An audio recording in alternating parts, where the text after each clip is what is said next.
June is a very special month. We had Race Unity Day or Race Amity Day.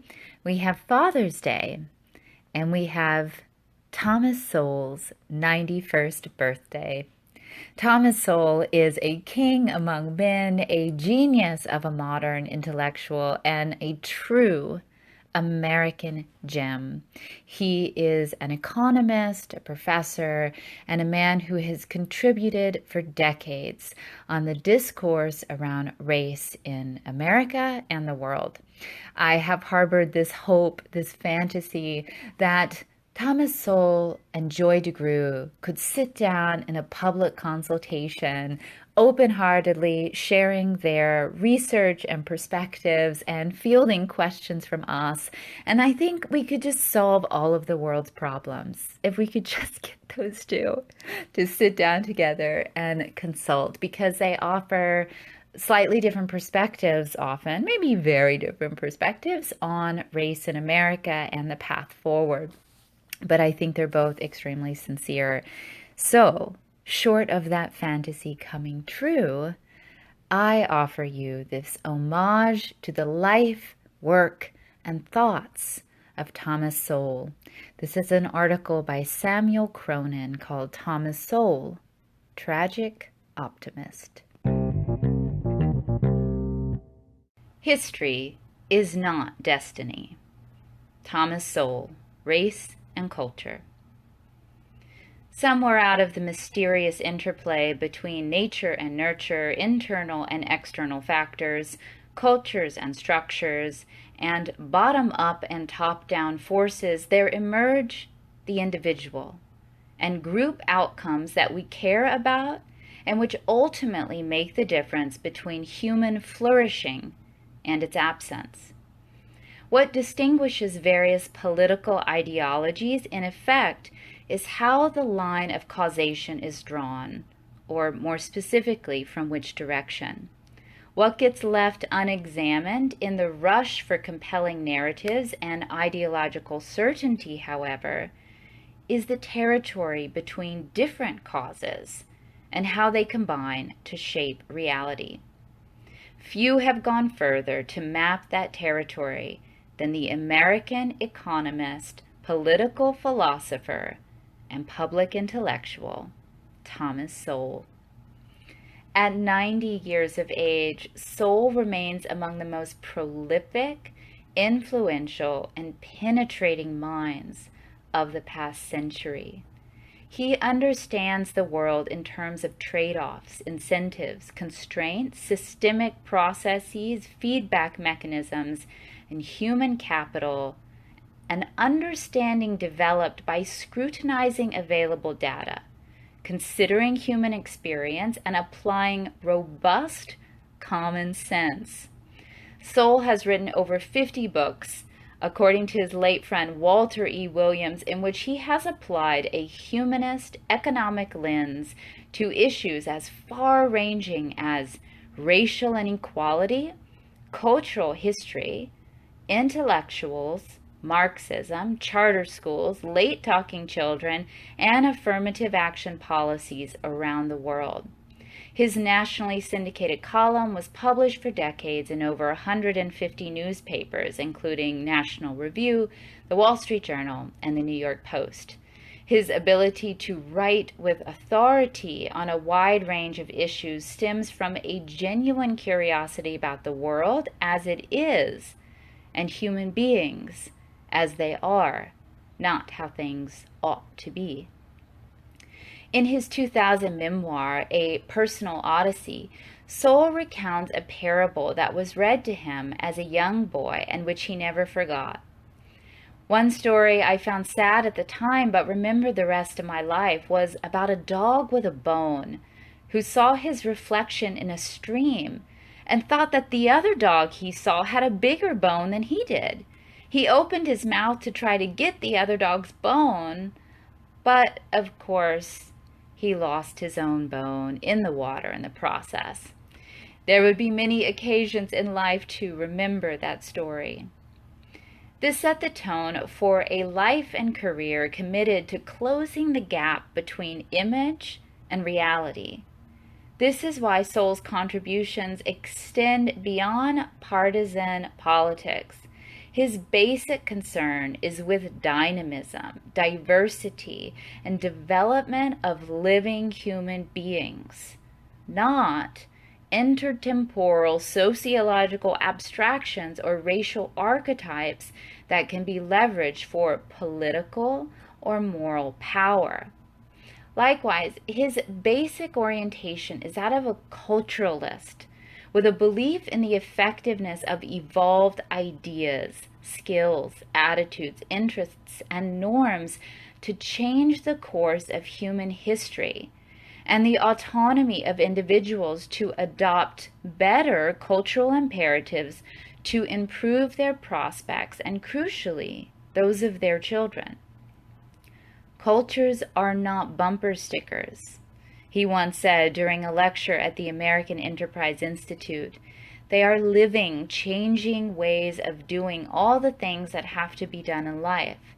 Their legacies belong to all people, and all people need to claim that legacy, not seal themselves off in a dead end of tribalism or an emotional orgy of cultural vanity. His work tells a story of human progress and cultural evolution amid the changes of living in a multi-ethnic democracy against the historical determinism and cultural relativism that prevent us from meeting our deepest potential as individuals and societies. With all that I went through, Sowell says of his own rise to prominence, it now seems in retrospect almost as if someone had decided that there should be a man with all the outward indications of disadvantage, who nevertheless had the key inner advantages needed to advance. Sowell's journey began on June 30th, 1930, in Gastonia, North Carolina, where he was born into poverty and segregation. Both of his biological parents died within the first few years of his life, and Sowell was sent to live with his great aunt and her adult daughters, not learning the truth of his origins until much later. There was no electricity or running water in the house, and lights and heat required the use of kerosene. Sowell was baffled to discover 2 running faucets in the kitchen of a white family his elder sister worked for, remarking at the time, "They must sure drink a lot of water around here." He had almost no contact with white people and couldn't understand why some of the characters in the comics he was reading had yellow hair. Of his schooling in the South, he wrote, "My only memories are of fights, being spanked by the teacher, having crushes on a couple of girls, and the long walk to and from school." With the attention and care of multiple adult family members, Sowell had already learned to read by the time he entered grade school and quickly excelled, managing all the course material for the semester in a couple of weeks. He speaks happily of his childhood. They were poor, but they had more. On Mother's Day 1939, when Sowell was 8 years old, his family moved to Harlem as part of the Great Migration of Southern blacks to northern cities. The experience was a major culture shock. Nobody in his family had made it beyond the 7th grade, and the move was intended to expand his prospects. Sowell was encouraged to acculturate to city life and develop middle-class norms, and discouraged from playing with the kids on his block. His family members introduced him to a neighborhood boy of West Indian heritage named Eddie Mapp, a good student who could play classical music on the piano. It was Mapp who brought the 9-year-old Sowell to his first public library. Unknown to me at the time, it was a turning point in my life, for then I developed the habit of reading books. As Sowell recounts in the recent documentary, Common Sense in a Senseless World, narrated by Wall Street Journal columnist Jason Riley, author of a forthcoming biography on Sowell, really, had I not encountered Mapp, the entire rest of the story could not have been the way it was. Cultural exposure was crucial to his development. The Harlem schools were more rigorous than those in the South, and adjusting to the higher academic standards was a difficult process. He began at the bottom of the class but refused to be held back a grade and even went to the principal to argue his case. Sowell consistently had trouble dealing with authority, or perhaps authority had trouble dealing with him. He resented the arbitrary rules and regulations of the school system and had physical altercations with his male teachers on more than one occasion. Nevertheless, he was already beginning to grasp the true diversity and complexity of American life. His junior high school was in a lower middle-class white neighborhood comprised of over 40 different ethnic groups. Proud of its diversity and maybe a little too self-congratulatory. It was here that he noticed one of his first racial disparities. I do not recall ever losing a fight to a white kid my own size. Sowell began to develop a distaste for the paternalism of low expectations and impoverished standards to which minorities tended to be held. In middle school, his class was discouraged from taking the qualifying tests for the better high schools in Harlem to avoid embarrassing the school if few or none of them got in. Everyone from our class passed every high school exam we took. The teacher's gross misjudgments of our ability was a powerful example of what unspoken feelings can do. Still, many of his teachers served him well, and sadly, Sowell believes that the Harlem schools of the 1930s and 40s were much better than they are today. Sowell entered the prestigious Stuyvesant High School in downtown Manhattan on the advice of Mapp. The workload was much higher, and it began to create a rift with his family, who couldn't wrap their minds around why he was at the library so much. His aunt, in particular, grew bitter about Sowell's academic success.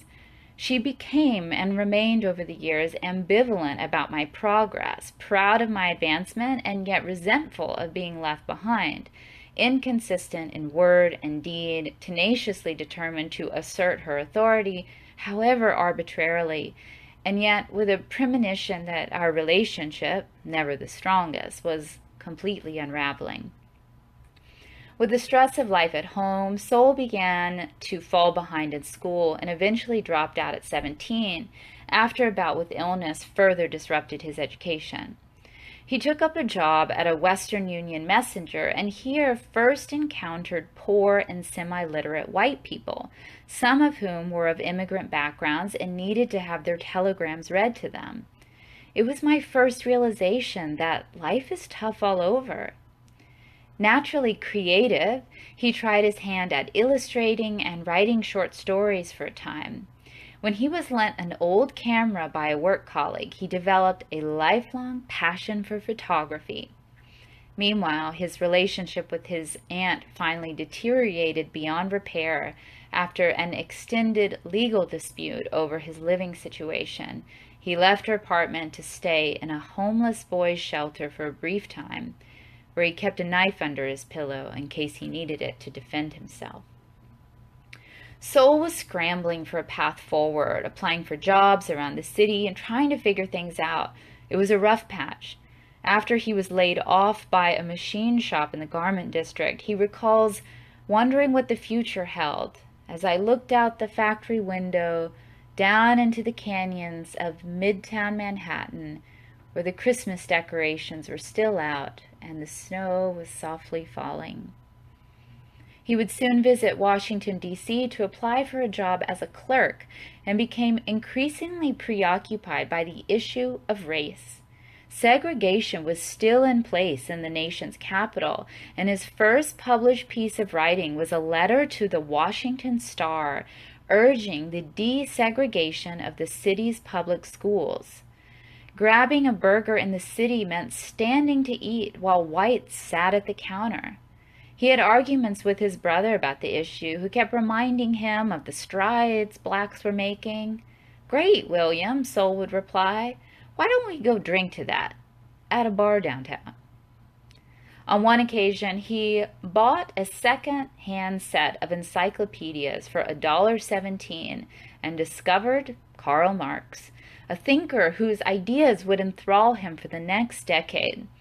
The ideas seemed to explain so much and explain it in a way to which my grim experience made me very receptive. Sowell simply could not understand the yawning chasm between the Harlem tenements and the extravagant wealth of Lower Manhattan. I wondered, why is this? It's so different. He recounts in Riley's documentary, and nothing in the schools or the books seemed to deal with that. Marx dealt with that.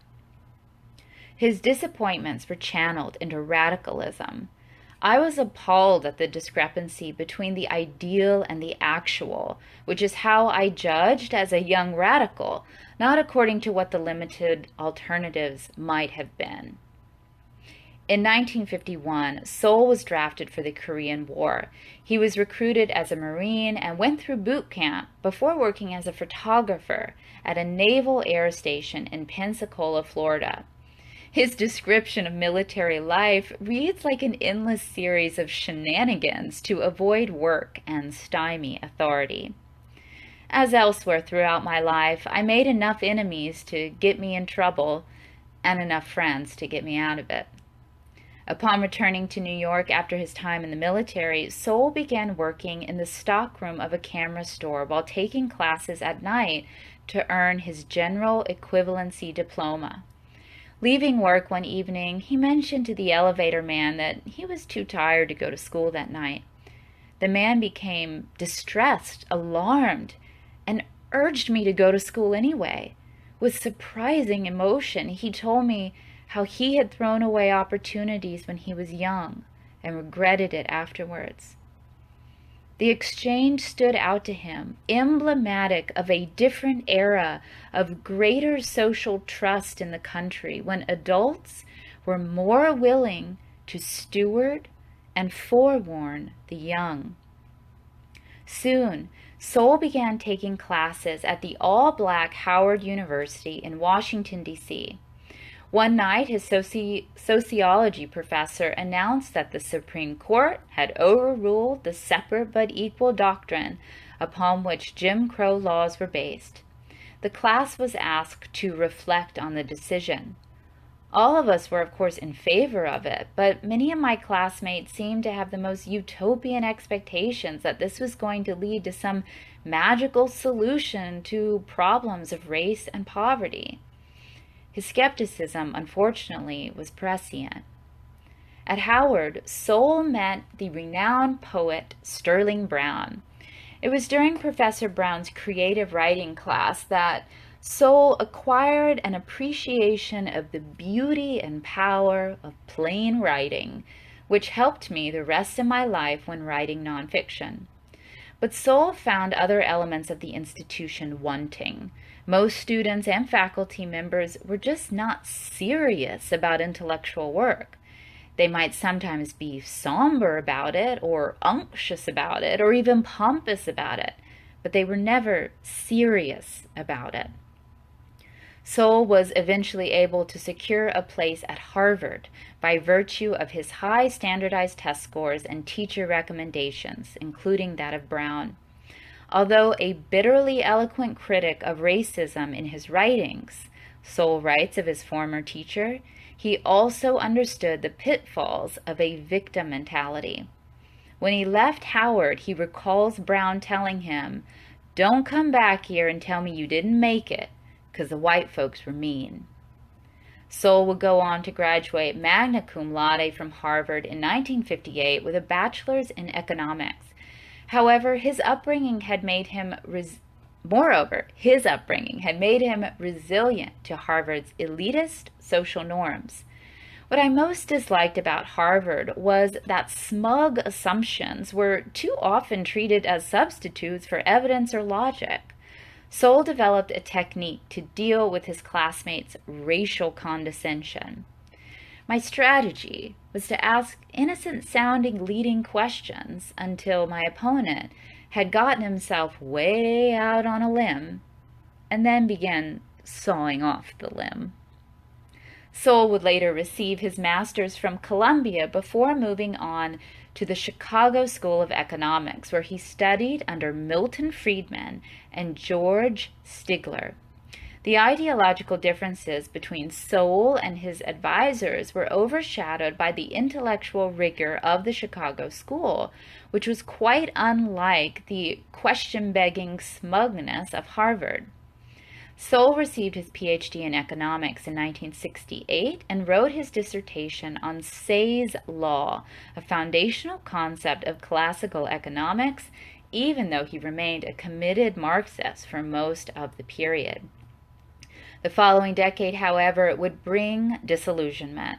Sowell had held on to his leftist convictions throughout school, but direct experience exposed the knowledge gap between practical wisdom and bureaucratic expertise and disabused him of his belief that government intervention could resolve social issues. While he was working as an economist for the Department of Labor one summer, Sowell was tasked with studying the sugarcane industry in Puerto Rico and its minimum wage laws. To determine whether the law itself was creating unemployment or if there were other environmental factors at play, he decided to look at how much sugarcane there was before and after a recent hurricane. His colleagues were stunned. Minimum wage laws made up a significant chunk of the Department of Labor's budget, and the experience showed him how the decision of those charged with serving the public good were guided by their own set of incentives and interests. Against the wishes of the department, he sent a request for the necessary information up the chain of the command. That was 1960. I have yet to receive a reply to my request. Sowell was also beginning to harbor doubts about the direction of black activism after the legislative and cultural victories of the civil rights movement. Even with segregation abolished, there was clearly much work to be done. But Sowell was unable to identify with the obsessive fixation on racism at the expense of more practical developmental concerns. Given all the urgent needs for more and better education, for example, and for all the things that can be obtained with the fruits of work skills and business experience, how much time and effort could be spared for endless campaigns to get into every hamburger stand operated by a redneck? He remembers thinking at the time. Not only did this seem like an investment that ought to be put somewhere else, it annoyed me that we seemed to be constantly seeking acceptance and validation by white people. Any white people at all, anywhere. Symbolic of the turn towards black power in 1960s, the tone of the moral leadership had likewise shifted. One day, Sowell turned on the television to find James Baldwin telling an audience, "I've just come back from seeing a dead boy, and you killed him." Sowell's immediate response was, "Not me, Jim. I've been here in the apartment all day." The dead boy to whom Baldwin referred was actually a man in his 20s who had died of an overdose. Apparently, society was to blame, or more specifically, whites in society. However, Baldwin was a master of images, not logic. Psychological warfare was the stock in trade of new charismatic leaders, and the tactic of putting others on the moral defensive was sometimes used against blacks as well as against whites. Curiously, Baldwin and Sowell grew up mere blocks from each other and only a few years apart, but came away with completely different ideas about the world. Compounding these misgivings, Sowell taught a number of universities in the 1960s and 70s, Howard, Amherst, Cornell, UCLA, and was disturbed by the going academic trends, particularly regarding race. He enjoyed teaching, but was discouraged at every turn by the university system. His teaching style emphasized the principles of tough love, neutrality, and critical thinking. He refused to grade on a curve or reveal his own opinions, as he encouraged students to develop their own analytical powers. He was constantly hassled to go easier on his students and scorned by his fellow faculty when he failed to do so.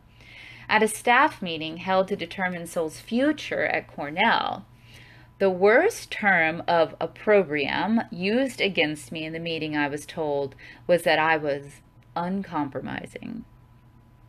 But beyond the widespread resistance to his teaching methods and the apparent indifference of the administration to student development, something much worse was beginning to happen within the Black cohort on campus. Affirmative action policies were taking off, and Sowell began noticing growing angst among the Black students funneled into activism.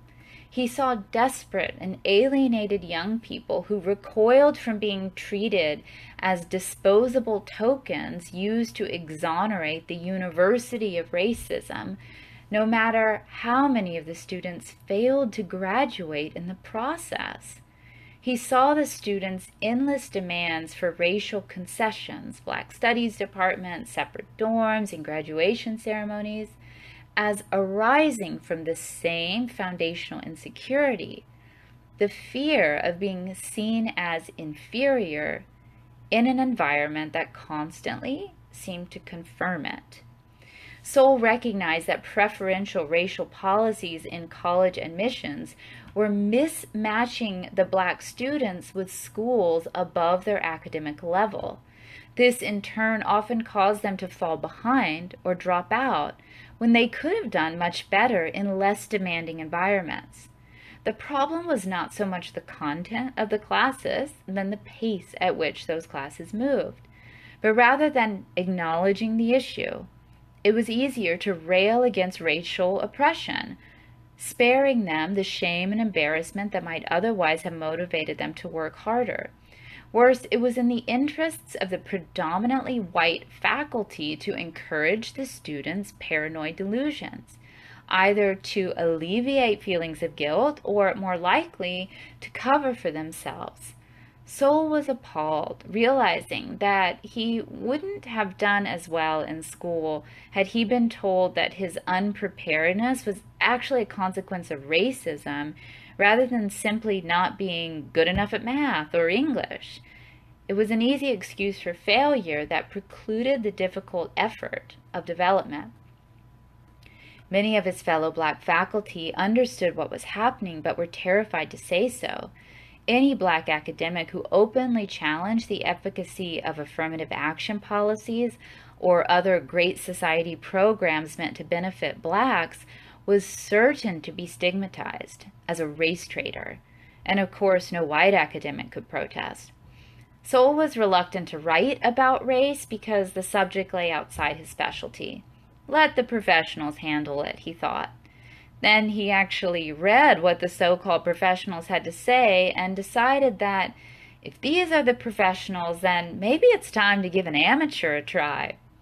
And so, even though he knew his views would be greeted with hostility, Sowell began writing about race out of a sense of moral obligation.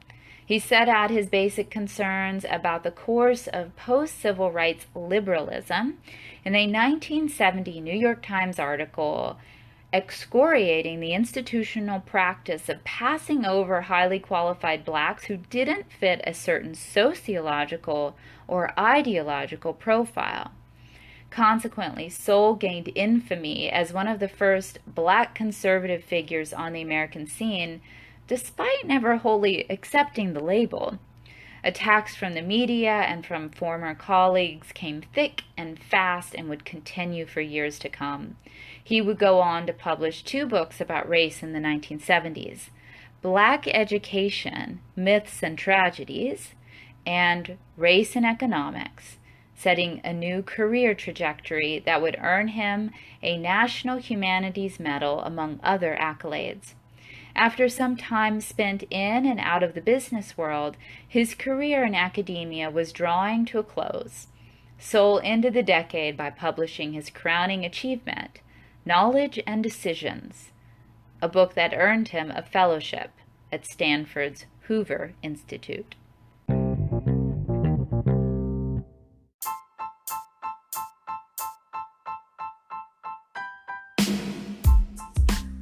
Hey, podcast listener, I just want to remind you to subscribe to this podcast on whatever platform you are listening on. And if this content inspires you, if you feel like it may be a little spark in the world, making it a brighter place, I invite you to check out my Patreon community and consider joining. It starts at just $3 a month. You become a sponsor of this podcast. You encourage and are a part of everything that I make and put out into the world. And the best part is we get to be collaborators. I have patrons help me name my paintings. I share content before it's released into the outer world. It's just the best way to be connected. And I am continuing with the Patreon art classroom. So there's all kinds of good stuff. I promise you will enjoy being in that space. And it means so much to me. You know, it's like buying a cup of coffee a month or whatever works for you. So please check out patreon.com/Jacqueline Claire Art. That's Patreon, patreon.com/Jacqueline Claire Art. And thank you.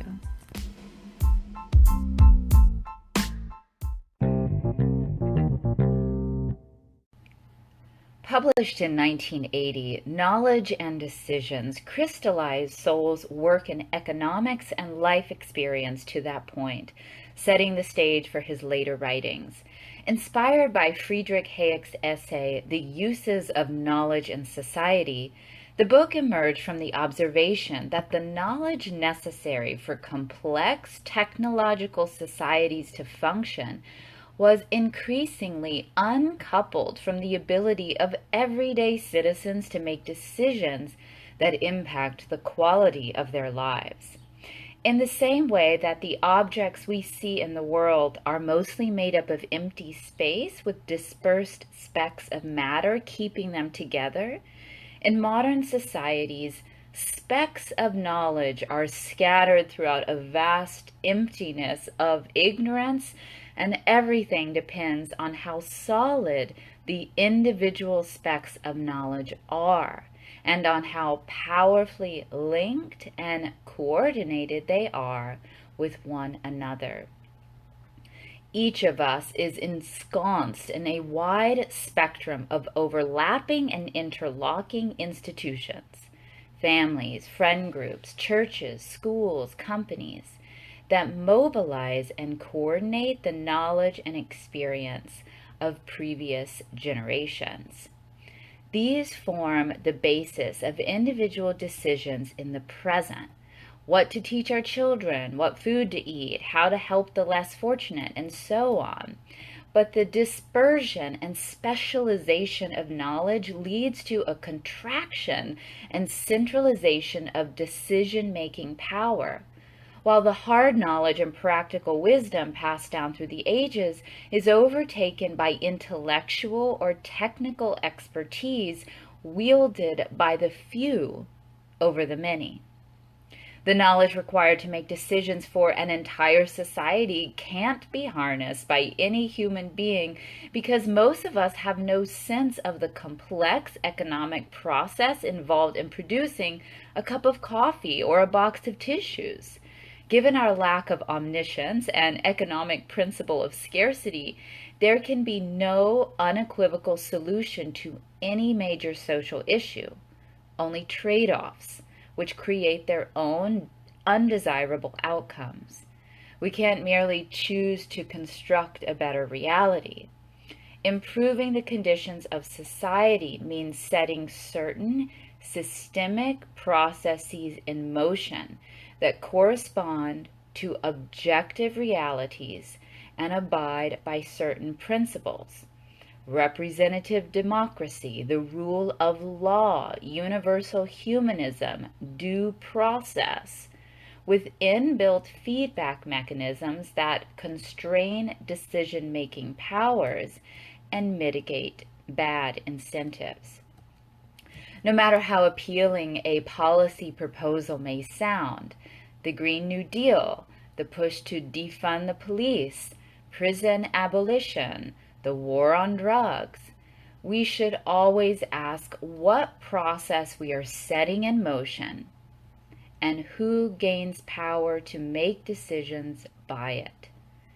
The most fundamental question is not what decision to make, but who is to make it, through what processes and under what incentives and constraints, and with what feedback mechanisms to correct the decision if it proves to be wrong.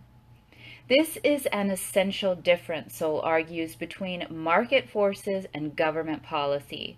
The former result from the cumulative decisions of millions of people with immediate feedback through the price system, while the latter stems from the immediate decisions of politicians with cumulative feedback, if any, and practically no responsibility for the outcome.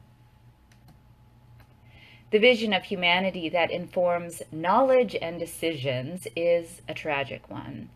There are, Sowell argues, inherent limitations and constraints to the human condition, and it is dangerous to ignore them. In his 1987 book, A Conflict of Visions, which he cites as his favorite, Sowell shows just how deep ideological disagreements go. If you show up at a pro-life meeting, it's quite likely there will be much agreement to be found among the attendees on many other unrelated political issues. Why is this? Because at bottom, when we argue about politics or culture, it is not about the details of this or that issue or policy. It is about our implicit understanding or vision of how reality works. Visions are what we feel before we think, an intuition about what causes things to happen in the world. Visions, according to Sowell, fill in the necessarily large gaps in individual knowledge. We need them, but our respective visions conflict on a fundamental level, fashioning the psychological terrain upon which political and cultural debates take place. The opposite of what Sowell calls the tragic or the constrained vision is the unconstrained vision. From the halls of Yale to the boardrooms of the New York Times, the unconstrained view is the prevailing vision in modern American culture. If the tragic vision works to check the darker elements of human nature, the unconstrained vision works to free our better angels from the chains of the past, while the constrained vision finds prosperity, peace, and public order unusual in an inherently chaotic and brutal universe. The unconstrained vision finds poverty, war, and criminality unusual and unnecessary in a world where things could be otherwise. At bottom, the visions conflict over the meaning of history. Is our collective past a wellspring of knowledge and wisdom from which to draw, or a hornet's nest of injustice and oppression that we need to discard in the name of progress? A person's preferred vision also informs his attitude toward life itself. The constrained vision accepts tragedy as an unavoidable part of being human and seeks to make the best of things. The unconstrained vision takes human tragedy as evidence that something has gone wrong and someone is to blame. Once we fix the problem and remove the blameworthy people, we will return to our natural state of goodness. We will do almost anything for our visions, Sowell writes in the preface, except think about them. The purpose of this book is to think about them.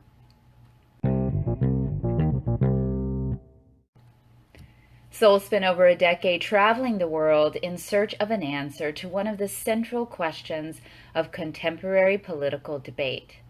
Why are there such massive disparities in wealth and income between different racial and ethnic groups among different nations and civilizations? The upshot of these investigations was his comprehensive trilogy on the impact of culture across the world and throughout history in the development of modern society. race and culture, migrations and cultures, and conquests and cultures. Prevailing wisdom holds that unequal outcomes are a consequence of unequal treatment and power differentials, and that group disparities will dissipate in their absence. However, as Sowell summarizes in Race and Culture, there are countless examples of minority groups around the world beginning in poverty and going on to achieve remarkable success, dominating entire industries in the face of majoritarian hostility and in the absence of political representation or power. For example, in the late 19th century, the German minority in Tsarist Russia made up about 1% of the population and yet constituted 40% of Russia's high-ranking military generals. Diplomatic correspondences were even written in German. And those were mainly Baltic Germans, who made up a smaller proportion of that 1% than either Black Sea Germans or Volga Germans. Indeed, it is difficult to find any sector of society anywhere in the history of the world without such disparities. The list of minority groups who went on to out-earn the ethnic majorities around them could be extended almost indefinitely. The Parsis in India, the Japanese in the Americas, the Chinese in Southeast Asia, the Italians in South America, the Lebanese in West Africa, the Tamils in Sri Lanka, the Jews in Europe, the Greeks in the Ottoman Empire. The question is not why there are disparities between different groups of people, but why we would ever expect different groups with completely different histories and cultures to excel at the same pace in the same endeavors. We all began in poverty. What matters is how we got out. The determining factor in a group's advancement is the evolved set of skills, work habits, attitudes, norms, interests, and values inherited from their cultural past. A group's human capital, which evolved from contact with other cultures in other times and places through migration and conquest amid the expansion and contraction of different civilizations. Moreover, the range of a group's cultural contacts is heavily influenced by geographical factors like navigable waterways and the contours of the land. For instance, Europe has a longer coastline than Africa, despite being nowhere near its size, historically providing it with more channels through which to exchange with and learn from other societies. When the British came to North America, for example, they did so on a ship with rudders invented in China, and they navigated with the trigonometry from Egypt, letters invented by the Romans, and numbers from India brought west by Arabs. Millennia earlier, there were no buildings in Britain until the Romans built them, nor was there anything resembling London before the Romans built that too. After the fall of the Roman Empire, the standard of living in Western Europe deteriorated, opening the continent to invasion by the Mongols, the Ottomans, and the Moors, before emerging centuries later as a world power. A history which spans thousands of years, writes Sowell, encompassing the rise and fall of empires and of peoples, makes it difficult, if not impossible, to believe in the permanent superiority of any race or culture. Sowell is telling a story of human history in which economic development and cultural diffusion are more important than zero-sum political power struggles, shattering the false binary of heredity versus environment. He argues that peoples whose skills and values have been shaped by different external factors in the past tend today to have different internal cultural patterns with which to confront the opportunities and challenges presented by external conditions in the present. Culture is inherited, at least in the sense that we acquire it from our parents, and yet it remains highly malleable across time. Moreover, culture goes deeper than race. Different ethnic groups of the same race live side by side but yield vastly different outcomes and succeed in different areas, whether it be the Italian and Jewish immigrants to America in the late 19th and 20th century, or West Indian and native-born blacks more recently. As Sowell bluntly puts it, Jews are not Italians, and Italians are not Jews. Of course they're not. Every ethnic group trails its own unique set of cultural features, some of which are better equipped to flourish in a complex knowledge-based economy than others. Individual blame, moreover, has nothing to do with the cultural patterns we happen to acquire from our ancestors, which develop beyond anyone's choosing through a complex tangle of historical, geographical, and demographic forces.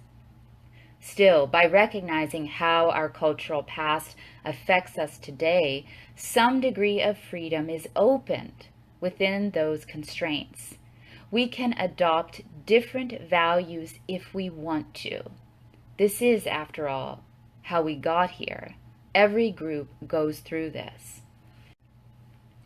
In contrast to the multicultural ethos that seeks to preserve cultures in their purity, almost like butterflies in amber, Sowell argues that cultural features do not merely exist as badges of identity to which we have some emotional attachment. They exist to meet the necessities and forward the purposes of human life. And just because certain cultures served a purpose in a past environment, that doesn't mean it serves any useful purpose in the present. Some cultural features are clearly better than others, just as books are better than scrolls and Arabic numerals are better than Roman numerals. Cultural competition is not a zero-sum game. It is what advances the human race. No culture has grown great in isolation, but a number of cultures have made great and astonishing advances when their isolation was ended. Those who use the term cultural diversity to create a multiplicity of segregated ethnic enclaves are doing an enormous harm to the people in those enclaves. In short, cultural exposure, criticism, appropriation, and competition are how we progress as human beings, while relativism is a path backwards. In his 2005 book, Black Rednecks and White Liberals, Sowell applies his culture concept to race issues in America. Why is it that, more than a half century after the Civil Rights Movement, the condition of lower-class blacks in America has remained practically the same or even worsened? The progressive response to this question points to the compounding historical effects of racism and white supremacy, but Sowell offers an alternative thesis. Blacks, he argues, who lived predominantly in the South until the Great Migration, adopted the cultural heritage of white Southerners who originally descended from the northern borderlands of England, the Scottish Highlands, and Ulster County in Ireland. The inability of this culture to adapt to modern life helps explain the vicious cycle of urban crime and poverty among blacks. The same cultural patterns found in the worst urban black ghettos today were, for centuries, recorded in those parts of the British Isles from which white Southerners immigrated. Styles of speech, religious oratory, touchy pridefulness, resistance to education, promiscuity, money habits, even particular card games, before dying out in Britain and the South. In the debauched and marauding regions of the British Isles, what Sowell calls the redneck or cracker culture was necessary for survival, but it outlived its original use. Sowell contends that it is no longer white racism, but a particular set of cultural elements that inhibit the development of poor blacks in America's inner cities. Many of the racial barriers erected in the 20th century were overreactions among Northern whites to the black redneck culture of the South during the Great Migration, barriers that would take on a life of their own. The same barriers were upheld, to an even greater extent in some cases, against white Southerners moving north. Meanwhile, the northern population of blacks lived side by side with whites and attended integrated schools for generations before such barriers were erected. In the decades preceding the civil rights movement, a period of virulent racism and institutional segregation, Black Americans were rapidly advancing on whites along a number of socioeconomic metrics, from labor participation rates to household wealth and employment. Sowell attributes these advancements in large part to the acculturation efforts of New England teachers who established black schools in the South. In this telling, civil rights were more of an effect than a cause of black development. But after the 1960s, many of these patterns stalled or even reversed. In Sowell's view, this development was the result of two factors.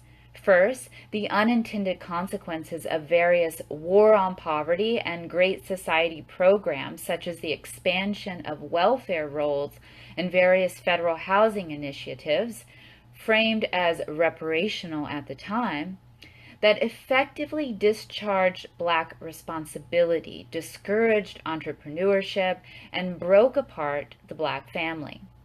Second, the overarching moral and cultural shift in American society that came to view black redneck culture as somehow authentic, concomitant with a white liberal guilt complex that shielded it from criticism and suppressed the need for cultural assimilation and development. In other words, the acknowledgement of historical racism on the part of the larger society gave Black Americans a perpetual excuse for failure that simply did not exist before. The import of Sowell's thesis is manifold. Culture can be transmitted across racial lines, while destructive cultural features among a racialized group can interact with the larger society in ways that produce racial stigmas.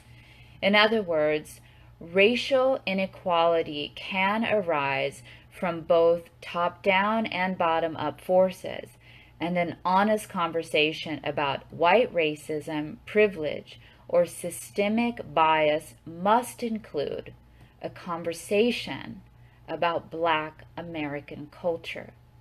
It is not justice to withhold judgment from a group of people regarding behavior we would never tolerate from our own family out of the fear of being thought racist. Ultimately, this is not a racial problem, but a human problem. To modern progressives, the notion that Black suffering isn't necessarily tied to historical racism is a hard pill to swallow. It seems to blame the victim and alleviate white responsibility. But this whole way of looking at things in terms of intergenerational guilt and victimization is fundamentally flawed. Morality is not causation. In retrospect, we can all agree that slavery and Jim Crow were terrible, but that doesn't mean they explain what's happening in our own time. Further, the notion of historical justice itself implies that we could somehow correct for past injustices. We can't. If we go far back enough, we will all find slaves and enslavers, conquerors and conquered among our ancestors at one point or another. It's an insult to our forebears to suppose we could somehow account for their suffering in the present by selectively parsing the sins of some groups and not others to satisfy contemporary moral sensibilities. What's historically unique is the idea that everyone should have freedom and rights, which was by no means obvious for most of world history. In the same way that we can't blame someone for inheriting a problematic culture, we can't blame someone for the sins their ancestors may or may not have committed. The impulse to resuscitate the historical grievances of long dead and symbolic victims creates new injustices between flesh and blood human beings in the present. History becomes a cudgel for prevailing political visions instead of a record of what actually happened. What can any society hope to gain, Sowell asks, by having some babies in that society born into the world with a priori grievances against other babies born into the same society on the same day? We can learn from our mistakes, but we can't change the past. In the quest for cosmic justice, Sowell describes this impulse as an attempt to mitigate and make more just the undeserved misfortunes arising from the cosmos, in ways that transform the tragedy of the human condition into the specific sins of specific societies. While traditional justice applies the same rules equally across the board, regardless of whether everyone ends up with the same things, cosmic justice applies different rules to different groups of people until all unearned advantages or disadvantages disappear.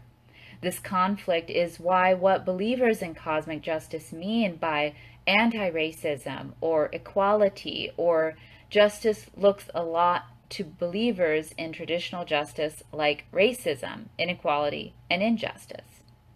One of the many problems with the cosmic justice is that most of people's advantages and disadvantages in life are undeserved anyway. And on a long enough time scale, many advantages become disadvantages, and many disadvantages become advantages. The idea that anyone could possibly weigh out the privileges and deficits of a given life, let alone an entire group of people throughout history, as if looking down upon earth through the eyes of God, conveys a startling degree of moral arrogance. Similarly misguided is the belief that society is an anthropomorphic entity capable of making conscious decisions and taking responsibility for them, instead of a complex system of moving parts over which no one has full control. Of course, it is unjust in a cosmic sense that some people suffer more than others by no fault of their own, while others enjoy benefits through no merits of their own. But the reflexive tendency to draw a straight line from one of those things to the other inevitably stirs up the ancient tribal impulse for revenge. The flip side of cosmic justice is cosmic vengeance. For many on the left, Sowell strikes too harsh of a tone. The emphasis on our limitations rather than our possibilities can, in a modern context, feel like an excuse for complacency or a way of justifying current inequalities. But this view mistakes smug repose for hard-earned wisdom. It is only by recognizing the inherent constraints of human life and indeed the tragedy of it all that we can set about gradually improving our lot without falling into bitterness. If we don't know how far we've come, it's hard to know where we're going. Heedless of the past, Sowell warns, we are flying blind into the future. On the other hand, denying human tragedy sets in motion a perpetual spiral of activism in which the feeling of moral participation becomes an end in itself, and life is made more tragic at the altar of good intentions. Sowell's blend of tragic optimism and conservative humanism is an antidote to the moral zealotry of our political and cultural moment. We are trying to socially engineer away statistical gaps between groups to reach some cosmic notion of equality that has never existed in order to absolve ourselves of selectively plucked historical sins. Instead, we should start closing the reality gap between prevailing visions and the facts of history to make things better for all in the only time in which we live, the present.